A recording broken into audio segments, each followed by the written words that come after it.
No one sees the perfect con coming. Especially inside their own home. There's something weird about that girl. And she's family.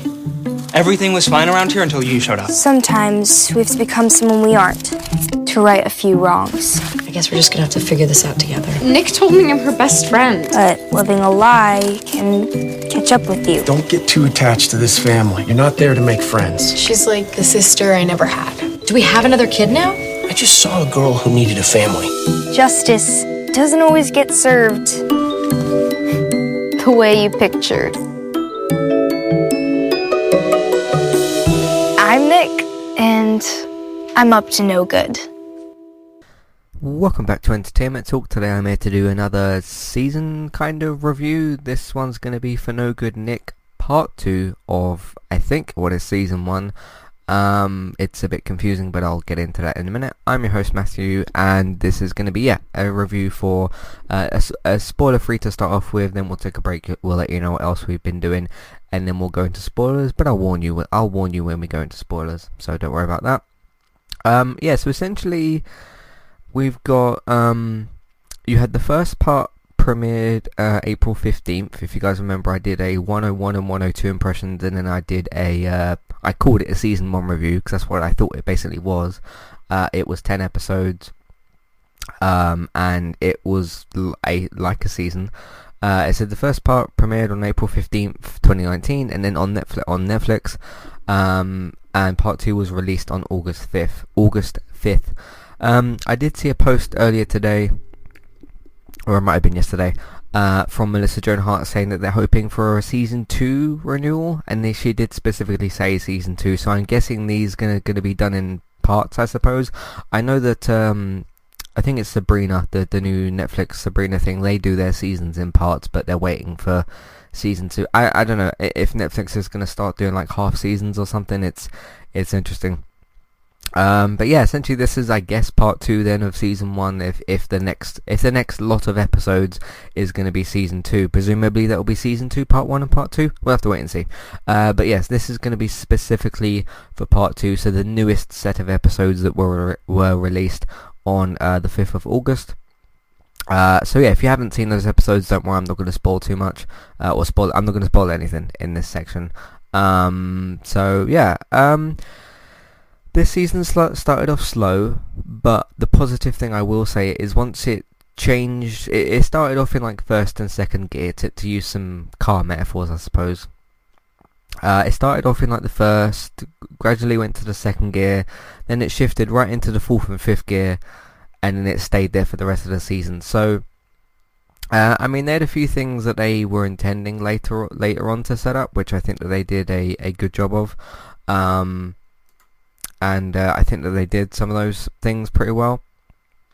I think that so I think the pacing was decent this season. I think that most of the character stuff was good this season. There's one particular character actually two particular characters whose plots I did not find interesting at all this season, but I'll get into who they were and what that was about later on. But yeah, it sort of started off a bit slow, and then I got to it's around episode 3 that this thing really kicks in to get this second part of the first season really kind of kicks into gear. And yeah, once it gets there and it sets up a couple of things and it sort of stays there, it really does stay there and like carry itself through the rest of the season. There's still a couple of episodes roughly in the middle that are slow in parts, but again, to set up certain things. But once they fully set up what they're setting up, and once it tells those stories sort of fully and gets into things fully, like I said, it really does stays into fifth gear at that point. And that's about 3 or 4 episodes into the season, or the second half of the season. I'll just call it the second half of the season because it's called part 2. Once it gets there, it stays there, and once it stays there, it's great. It's back to good old No Good Nick, I suppose. I don't remember the first part having that particular problem, but they get a lot deeper into, I'll just say, answers and some other stuff. Some things get answered or whatever. I won't go too much into that. And once they basically get to the point where they need to push forward in the story, not in a way that they wrote themselves into a corner and then forced themselves out of the corner. But like once they get there, they stay there, and this second half of the season is really, really great. I will say that they've still got a couple of the little like awkward bits and pieces of writing, but given that this is like a live audience filmed sitcom, it has some of that stuff now and again. It's also kind of strange because like in this show, now that it's been around for 20 episodes, it's like got a bit more there, if you know what I mean. It's sort of really odd when you look at this show and you think, you just think about the different things that are happening in the show. Like I said in part one, the whole fascination, or the whole just like, for me personally, the whole thing, I was like, okay, when you usually see a con artist or a thief in this show, obviously Nick, she's the one doing all the stealing and stuff, it's not usually a 14-year-old girl, and I know I went over that in the first part review or whatever. I'll probably need to rename that now to part one review. Yeah, the show continues to do that, and she actually gets like some of the things that she has to do are a lot harder for her to do, so it really pushed that concept a lot further. And granted, that's like, you know, the plot of the show is, you know, one of the really main things of the show is her stealing stuff, so they kind of had to do that as well, but also they did pull that stuff off really well. Like I won't spoil particular things, but there's a lot of stuff involving banks in this season. I thought a lot of it was just crazy and like really kind of out there, but they pulled it off in ways that made sense. But again, it's like, this isn't an adult doing these things. It doesn't matter if it's a 14-year-old girl or a 14-year-old boy. This is not an adult doing these things. This is a girl who, you know, is at school and has like family dinners and stuff like that. I mean, I know, you know, Walter White had family dinners and stuff and whatever, but this is, you know, she's not working at, you know, the where was it that Walter White worked? I know it was at the school, and then they had the what was it, the car wash thing. Like I think he worked there or whatever. I think that was also in season 1 of Breaking Bad.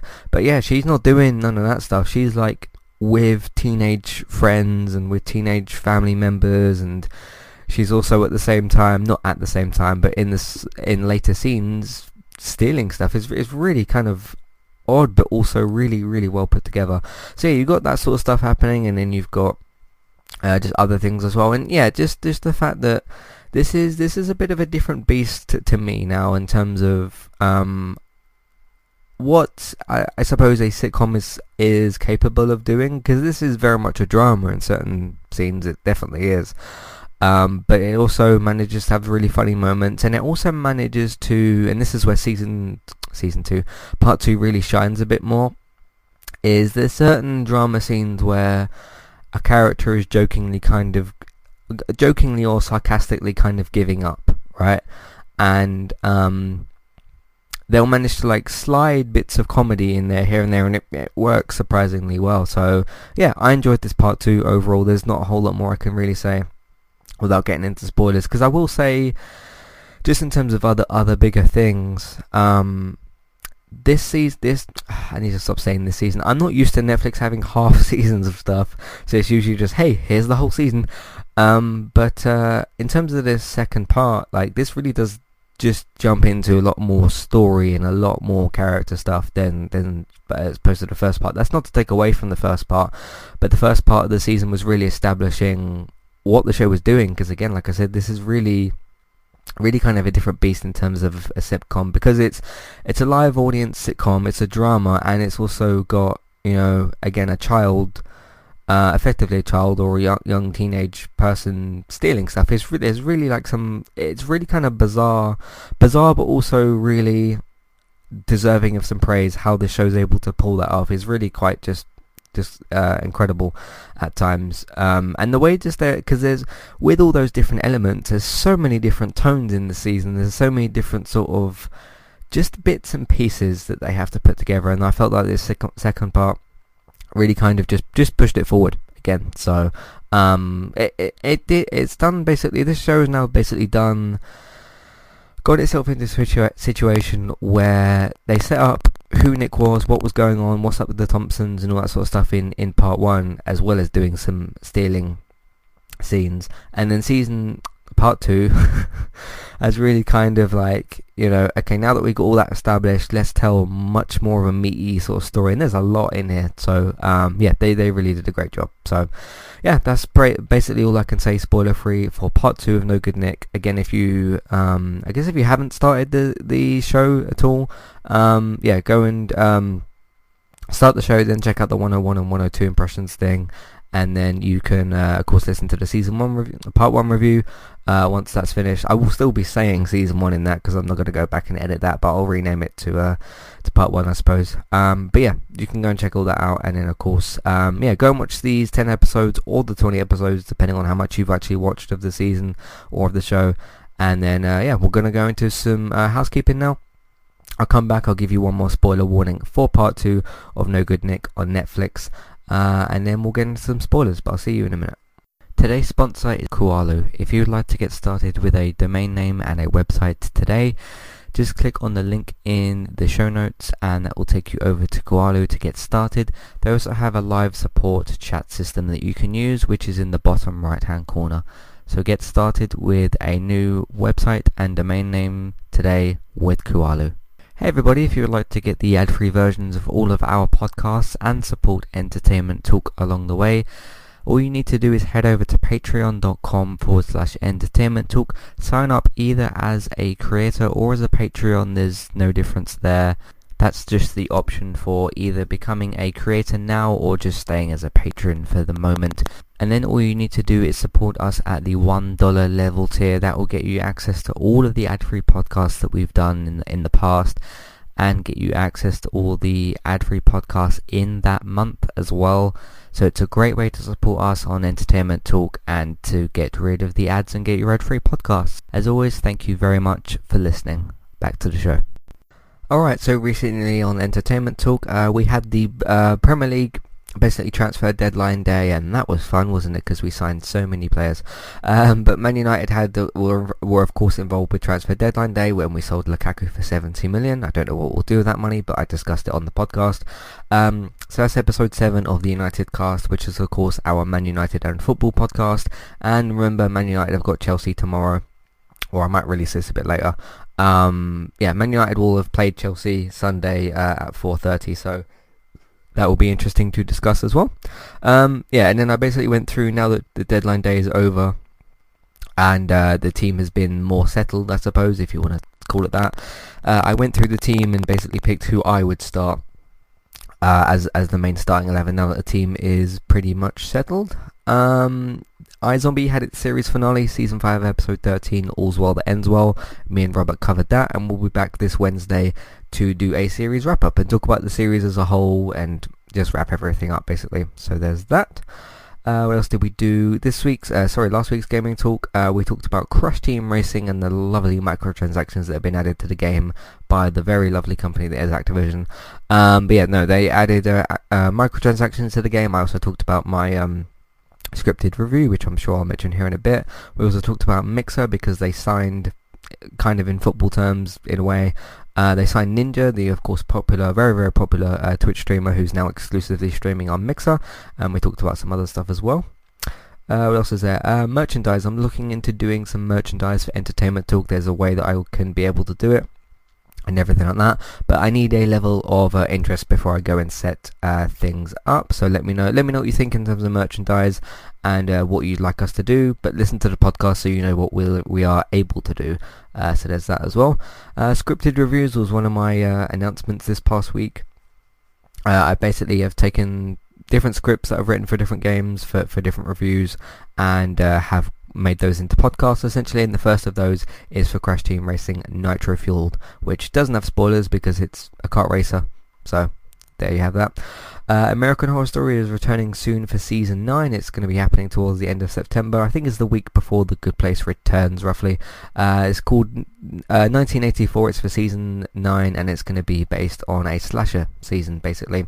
So there's the preview podcast for that. That podcast is on iTunes and on Spotify, and it's also in the iTunes feeds page. A couple of Let's Plays: Apex Construct, the PSVR game, Bravo Team Let's Play VR. So yeah, that was for the VR game of Bravo Team, and then Carnival Games, which is another PSVR game. The other announcement was that we're going to be doing a series called Let's Play Sundays. The first episode will be this Sunday, which will be the 11th of August at 7 p.m. UK time, which is 11 a.m. Pacific time and 2 p.m. Eastern time, so look out for those as well. I've recorded four different Let's Plays, so that's 4 weeks worth of them, so go and enjoy those as well. Also, a quick reminder that once we wrap up iZombie next week, which will be this coming Wednesday, the following Wednesday after that, Classic Reviews will be back for the second half of Season 2, or I guess the continuation of Season 2, which will be the 21st of August, so look out for that as well. Alright, so we're going to get into spoilers for Part 2 for No Good Nick, so if you've not seen the second part, then I'm going to be spoiling it, so pause the podcast here if you're listening on a podcast platform. If you're listening on the website, just click on the homepage and that will take you out of the podcast as well.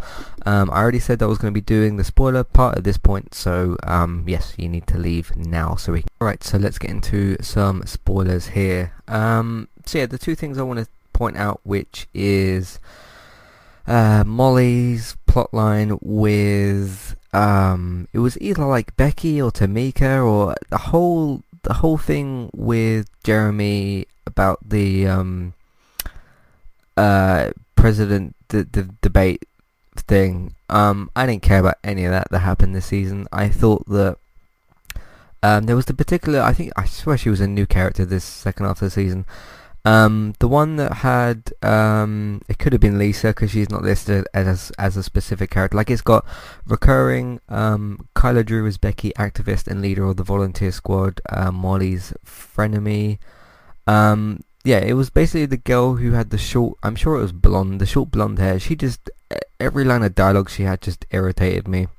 And there was a couple of scenes I was like, should I just skip this because it seems like it's going to be just a couple of minutes of them just debating about this high school stuff. That I just didn't care about any of that. So yeah, it's I get it. There's like I know there's supposed to be, you know, sort of a teen angle here. You've literally got, you know, your protagonist Nick, who's a teenage girl, and then you've got obviously Molly, teenage girl. She's gonna have teenage girl friends and all that sort of stuff.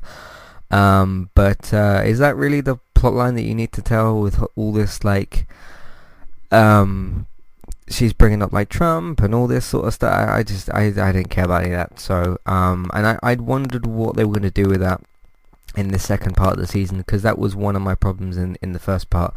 I guess it's just part of the show, but it's not a part of it that I care about or really need. But in terms of a show that's focused around 14-year-old girl who is, you know, a con artist, I don't really need other similar characters who are like bitching with each other, basically. I just don't really need that. Like, there was the scene with I think it was Molly. It was when they were doing the raffle thing a little bit earlier in the season. It was around episode 3 or something. And Molly goes in the room and Nick is swapping I think she just swapped all the raffle tickets and that. You know, like she did the triple swap thing, whatever she did. And Molly comes in and she just complains for like 2 minutes straight and just moans about like Instagram followers and all that sort of stuff. So I'm getting all this negative stuff out of the way now, because there's a lot of positive I do have to say about the season. Like, this is the only thing that I have a problem with in the show, so I need to just get my thoughts on it out of the way, and then we can then we can end the podcast on a more positive note. Yeah, there's the scene where Molly, she's doing all this like, oh, you know, I had Instagram followers and Becky sabotaged it and I lost them all and all this and that, and that. Yeah, I don't want any more of that in this season. And like I said, there was even a scene I was considering sort of skipping, but then I think, like, as I went to skip and I was thinking about it, and then they moved on to the next scene. So yeah, that's all I really care to say about those particular scenes. And yeah, just wanted to get the negativity out of the way, because it wouldn't be a fair criticism if I said like, hey, yeah, that stuff was fine. No, I really disliked it. So yeah, that, not to be a critic, but that's my critique of the show, is the teenage drama, essentially. Like, I like certain teenage drama shows. I like Scream and Riverdale, and in the more teenage side of things like Hollyoaks, obviously there's the more adult storylines in Hollyoaks as well. Yeah, I've liked other teenage drama shows, but not when it's done like this. So again, I know it's not supposed to be that sort of stuff is not supposed to be pointed at me specifically, but there's a part of the show that I'm interested in that doesn't really have, because that stuff didn't really have anything to do with anything else. It just gave Molly something to do. I know it was tied up with Jeremy and Eric and all his like coming out stuff, which was absolutely brilliantly done. But that was kind of separate to the Jeremy stuff. I know it was to do with like the whole raffle tickets thing in the end. I know it was kind of tied into that, but you didn't need it to tell the story with Jeremy. So again, just getting the negativity out of the way, because it wouldn't be a fair critique if I just completely ignored that part or lied and said that I thought it was fine. Moving on from all that nonsense. What do we have? Yeah, I'll go on to one of the good positives from the season. Jeremy, I thought that they handled his coming out stuff really, really well. I really liked how there's lots of different ways you can connect this. How Nick saw him kissing Eric, and then obviously she realized, what was up, and he then later says, this is who I am. I'm gonna come out, and he's there with Eric, and he's having this nice conversation, and it's good that he ties that into his, I guess, original love interest, or gay love interest or whatever, like the first one that's displayed to that character on the show. He's there with him, and Eric has this really sly sort of comedic scene where it's like coming out's a really stressful thing for the LGBTQ community, and the way that they've put it in like a realistic thing where some parents or some family members do sort of get the idea that you might be gay or whatever, however you recognize yourself, and they just kind of wait for you as either their son or their sister or their brother or whatever to come out, and then him just giving the whole thing about, I've got something to tell you. Oh, we know that you're gay. Okay, cool. Like that was and then it was kind of a little bit funny, and even the two of them, or a little bit sort of, that was, kind of simpler or whatever. I just like the way that they did that. I thought that was pretty well done. And then Jeremy, of course, that helping him to push himself forward, I guess, in a way, with this guy who told him he didn't have any interest, came back and helped him and all that. I thought that was really well done. And then, of course, Liz and Molly get home early, and they have the whole car news and all that stuff. They're really excited, and Jeremy's excited as well to tell them about him coming out, and he's got this playlist lined up and this presentation, and then he accidentally starts playing a bunch of stuff through, I think it was Alexa. He said, I don't think it was Google or Cortana or Siri. There's so many different things that do that. I think it was Alexa. And then he sort of like, I think the command was Alexa play Jeremy's coming out playlist or something. And then that gets played, and yeah, thought that was all really, really great. And especially just, I'll get on to Melissa Joan Hart as Liz in a minute. But her sort of holding him close or whatever and saying like, hey, I love you, I accept you. I thought that was so well done. I'm really kind of very, very happy with how they pulled that off. And then I guess some people have always got the complaint of like, there's often too big of a deal made out of people coming out, like in Hollywood and all that sort of stuff. But I thought the way that they handled it with this, it wasn't too like shoved down your throat. It was a bit more of one of the quieter things in the season, because they'd kind of planted the seed a bit earlier with Nick, and then it kind of came back a bit later in the season, and yeah, it was just this really nice, well-paced sort of thing that they did. I thought they pulled it off really, really well. So it's specifically, if there's a specific strong point I'm going to point out with that whole storyline, it's what's the guy's name? Kalama Epstein. His scene with Melissa where they're like standing really close to each other or whatever, and they're doing obviously the mother-son thing. I thought that was just played so well. Both of them acted that out really, really well as well. Speaking of acting, I want to give Siona Ogdong, Nick, of course, the main protagonist of the show. I thought her acting had gotten a lot better this season. Specifically in scenes where she's either a little more emotional, or because obviously a lot of dramatic stuff happens towards the end of the season. I thought that her emotional acting specifically was a lot better this season, and her more sort of either when she's in a dramatic situation or when she's in quite a critical sort of situation. So like when she's doing the stuff in the bank, when she's in the vents and all that. I thought her acting was just so much better.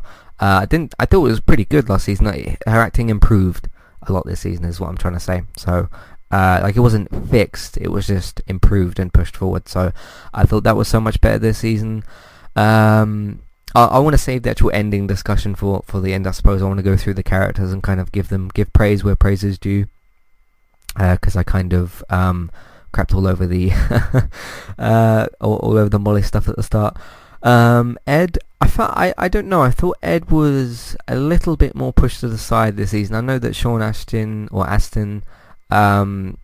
had all the bank stuff to do this season with was it Miss Chong, with of course the bank client and that. Is her name listed here? I think no, her name isn't listed. Oh no, Miss Lee, that wasn't her, was it? No, I can't see her name listed in the cast. There's no one listed as Mrs. Chang or Miss Chong. There's Miss Lee. I don't think that was her. I think that was a different character. Yeah, can't see her name listed here, so I don't know what to do about that. I thought that was all fine. And yeah, obviously it connected more with the whole diamond necklace stuff with Nick, and that stuff was pretty good. So yeah, they handled that really well. So yeah, I haven't got too much to say about Ed. He felt like one of the slightly more pushed to the side characters, and in my honest opinion, which is what I'm here to give you, I would have just deleted a lot of Molly stuff and put a lot more Ed at the bank sort of stuff. Although outside of the whole Mrs. Chang and necklace stuff with Nick, what else do you do there? I mean, I know there was like the off-screen promotion that he talks about when he comes back, but there's not much that you can. Not much else you can do. I know there was the whole kind of bank episode, which I guess he shined in as well. But yeah, I don't know. That's something I would have liked to have seen more of, but I don't know necessarily what they could have done more. And again, I would have regulated some of the Molly story to the side a bit more. Just because of relevance and obviously everything I've discussed already. Yeah, Jeremy enjoyed his stuff this season, and like I said, his coming out stuff, which is literally just listed here in the cast list. Because I'm sure this didn't have this listed before, obviously, because it happened this half season.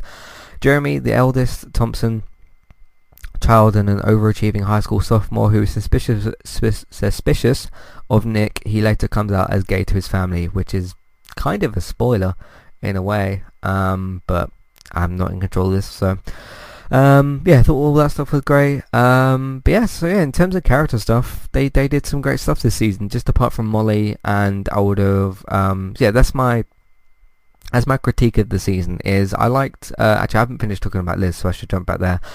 Thought the restaurant stuff was good, and to connect that to the overall story, really thought that they told the what was it called? The Italian restaurant that she shut down, because of course she's got the Crescendo restaurant. It doesn't say, I can't remember the name of the restaurant, the Bardelli's or something. It was something like that. Prezzelli's. It was something like that. The restaurant across the street that Nick and her dad had, Sam, Nick's no, not Nick's foster dad. Tony, Nick's dad, who is in prison, because then it's got Sam, Nick's foster dad, listed below him.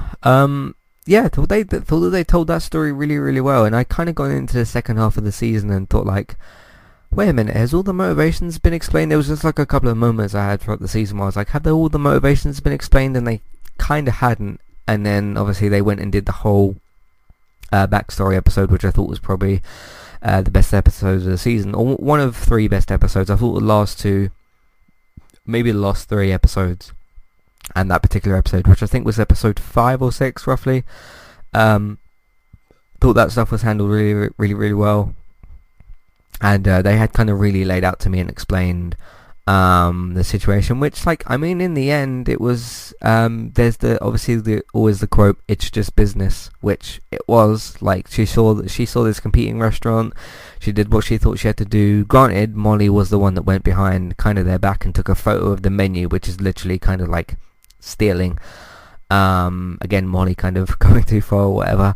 I feel bad for criticizing the Molly stuff, but again, I just didn't like it. But yeah, her kind of like whole stealing stuff was basically taking a photo of the competition's menu, and everything like that. So yeah, I thought that was really great. It really kind of laid out the full story and the full stakes, and yeah, just everybody's kind of motivations and the full kind of situation. And I'm glad that in the end, you know, the Thompsons came back. It looks like they've taken Nick back, obviously, and she's going to live with them, because that was one of my kind of the confusing things. She gets on this coach, Nick, at the end of the season, because obviously she's like, you know, I don't think you can fully forgive me, and this and that in the letter that she's left.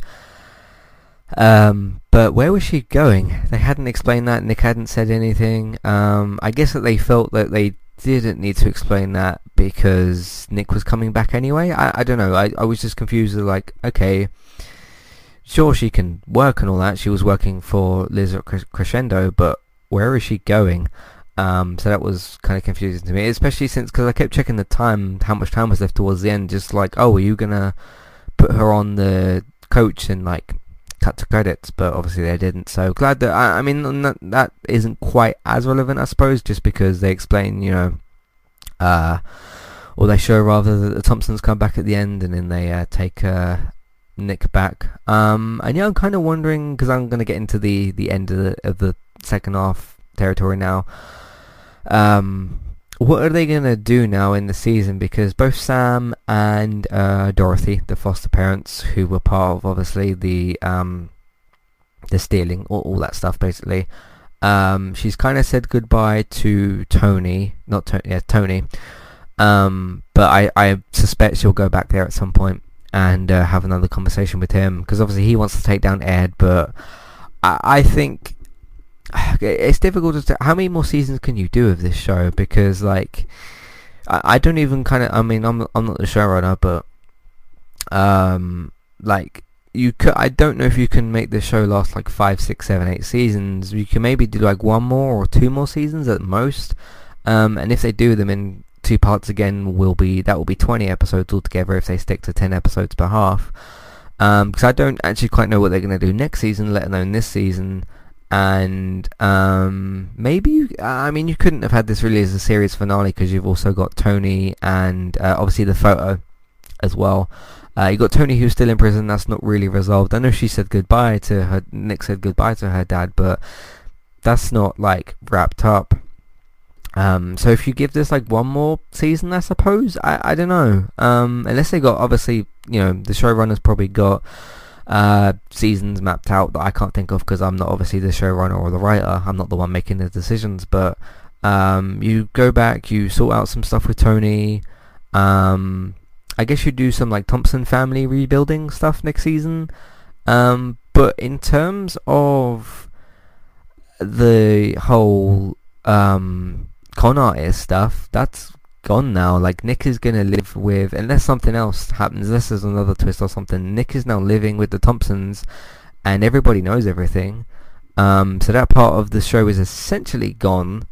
But I don't know what they're gonna do in the future episodes. But yeah, obviously you've got, I think that Sam and Dorothy should just be, you know, them in prison, that should just be them written out the show, unless there's going to be something else that comes out later, like unless they get locked up in the same prison as Tony or something, and you see them with Tony in certain scenes, or like Nick goes to visit Sam and Dorothy. But I don't need to see anything from them. That they failed and they were arrested, so that's kind of the end of them for me. Of course you do have the whole I think it was Sam and Dorothy who were in the picture, I think it was, who were spotted with Nick's mum, who Nick's mum's barely been addressed or mentioned in the entire show, at least from what I can recall or what I can remember.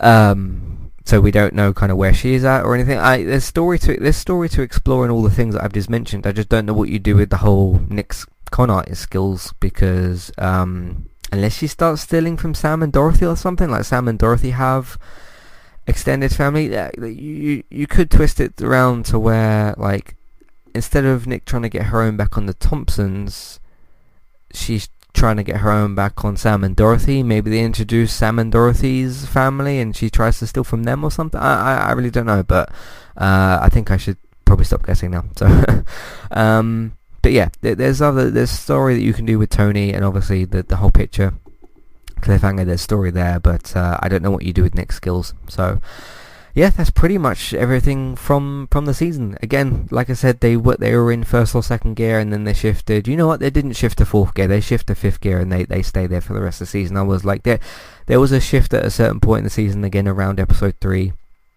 where it might have been around where Nick gets spotted kissing Eric, where Jeremy gets spotted kissing Eric, and because that was the first kind of set of stakes, I suppose. In a way, you know, he's got something he wants to protect, and he's not ready to reveal yet. But yeah, it starts off in the second or first gear, and then it shifts right into fifth gear and stays there. So yeah, really great season, really enjoyed it, and I'm even more curious now as to what they're going to do with the season now that you've kind of stripped away the whole stealing from the Thompsons thing, because there's no reason for her to do it now. So yeah, we'll see what happens in the rest of the show. I don't know when the show's going to come back, and like Melissa said on Facebook or on social media, she probably put it on Twitter as well, that the show needs to get renewed for season 2. Hopefully it does, because Netflix has been a little bit more, they've had the axe out a little bit more recently, like with the OA and was it Bert and Ernie or something? But the Tuca and Ernie or something, that show about the animated birds. I never saw it, so I couldn't tell you what it was about. I think it was from the same showrunners or artists or something from BoJack Horseman. It's the very BoJack Horseman look-alike type show, but again, I didn't see any of it, so I've probably got those character names wrong. Tuca and Ernie or something, that got cancelled as well. Yeah, Netflix has been on a little bit more of a cancellation spree as of late, and a lot of people were, I mean, I don't want to scare anyone, but they've not officially renewed Stranger Things yet. They will. I would be shocked if Netflix didn't renew Stranger Things for season 4, because aside from Friends and The Office, for some reason, that's their biggest show. So yeah, let's hope that Melissa Joan Hart can be a big enough name, just like Ricky Gervais, I suppose, with Afterlife and everything. Let's hope she can get pushed through the renewal or something. So yeah, see what happens, because yeah, Stranger Things was July 4th, and it's the 10th of August, so where's that season 4? Unless I don't know. Anyway, none of that matters. Let's hope that the show gets renewed for season 2, because they've still got some story to tell, and we'll see what they do with season 2. Thank you all very, very much for listening, if you're still listening here, for my long review of part 2 for No Good Nick, and we'll see what happens in technically part 3, but it's going to be season 2 part A. I'm also curious to see what they name this next part of the series, so because it's obviously a bit more of the thing they're doing. Anyway, thank you all very much for listening. You can find all the content that we've got on entertainmenttalk.org, and if you think I'm wrong about all of my criticism with Molly and all the teenage stuff, you can let me know as well, of course. Again, it's opinions, so make of that what you will. You can send in any feedback, questions, comments, thoughts, ideas to Entertainment Talk or any of the shows that we do. Matthew at entertainmenttalk.org, Twitter eTalkUK, there's a contact page and information in your show notes. If you want to support the podcast, support Entertainment Talk, Entertainment Talk is on Patreon. We also have an Amazon affiliate link. Of course, merchandise is potentially coming soon, so again, let me know your thoughts on any Entertainment Talk merchandise as well. Word of mouth, please tell your friends, family, people that you know about the website and the iTunes feeds. And word of mouth, yeah, we have social media. You can share them on Facebook, retweet them on Twitter, put them in different Facebook groups, all that sort of stuff. Yeah, what else can you do? Yeah, share them on Facebook, retweet them on Twitter, put them in different Facebook groups. I just said that. Video games, if you want to watch us play different video games, me and David stream on Twitch, Robert streams on Mixer, and look out for this Sunday's Let's Play Sundays podcast, and for at least the next 4, potentially 5 weeks. Thanks for listening, and I'll see you for whatever the next part is called, or the next piece of content. Goodbye.